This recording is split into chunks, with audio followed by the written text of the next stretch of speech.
My name is David Stouck, and I'm the author of a book about Arthur Erickson. Its title is simply Arthur Erickson, An Architect's Life.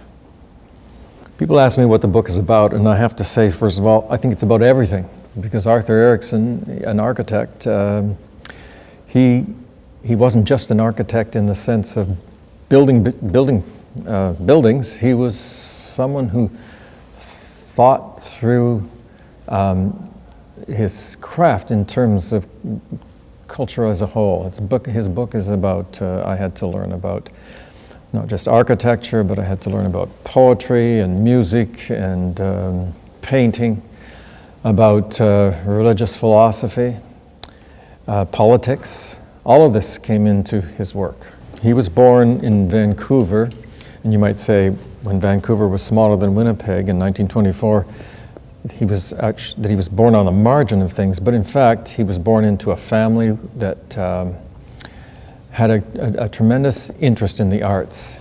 They were unusual people. His father had lost his legs in the First World War. His mother became a Christian Scientist as a way of dealing with the problems of the human body, I suppose you could say. But they both loved painting. They were both artists themselves.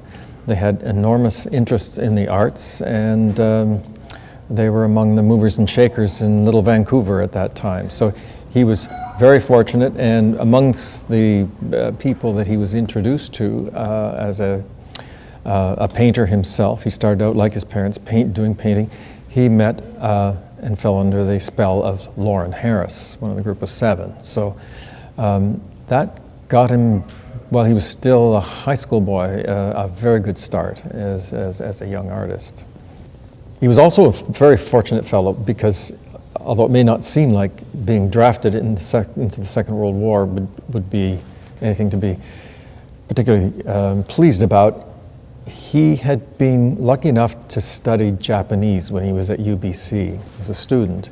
And so when he went into the Army, he was assigned a position as an interpreter.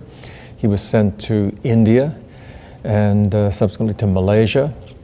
And all of this gave him an appetite for travel. And when he went to McGill and finished with a scholarship, he spent 2.5 years starting in the Middle East and working westward and seeing all the buildings, all the great highlights of both Middle Eastern and Western civilization.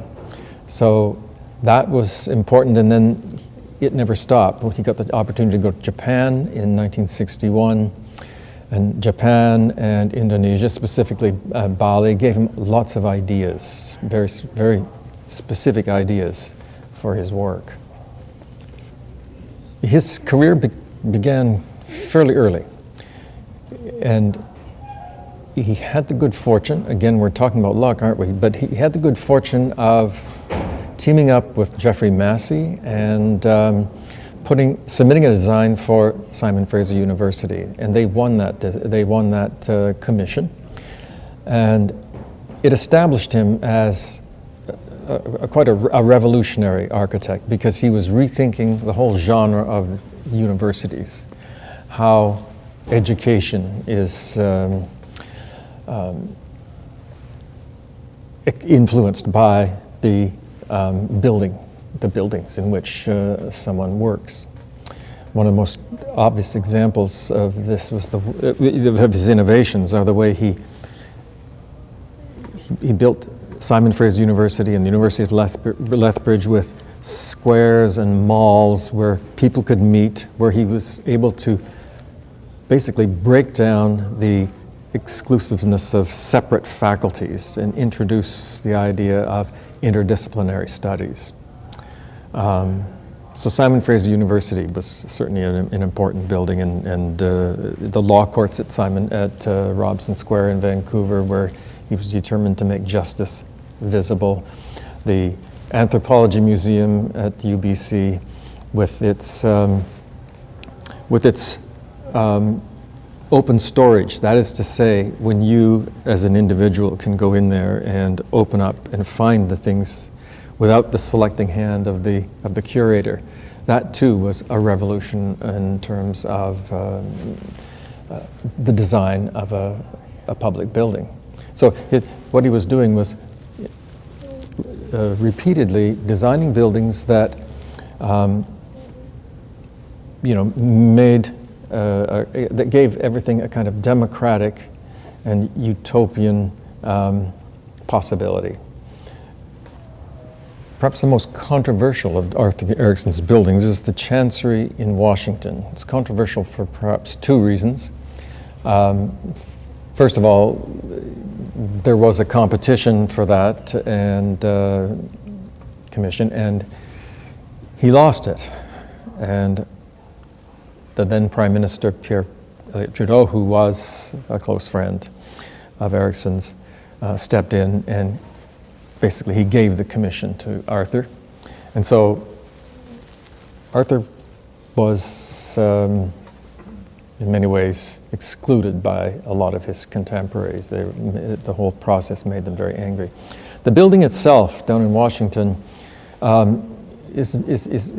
its value, or at least its achievements, are much contested, because a lot of architecture critics say that it's second-rate Erickson. It isn't really one of his best buildings at all.